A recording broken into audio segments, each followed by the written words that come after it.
皆さん、こんにちは。ピスダーです。皆さん、お元気でお過ごしでしょうか？私は元気です。はい、今日はですね、一つの日本のことわざについてお話ししていきたいと思います。よろしくお願いします。はい、今日のことわざは、一石二鳥。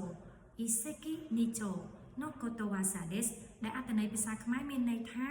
កុកថ្មមួយបានបាសីពីរឬក៏សុភាសិតខ្មែរយើងតែងតែនិយាយថាព្រួយមួយបាញ់បានសត្វពីរដែលអត្ថន័យនេះមានន័យថាប្រសិនបើអ្នកទាំងអស់គ្នាធ្វើសកម្មភាពអ្វីមួយអាចទទួលបានប្រយោជន៍ឬក៏លទ្ធផលពីរក្នុងពេលតែមួយនោះហើយគេហៅថាអ៊ីសេគីនីជូ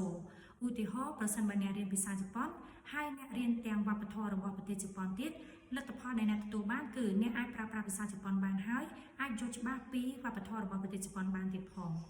はい今日の動画はここまでです。また次の動画お会いしましょう。バイバイ。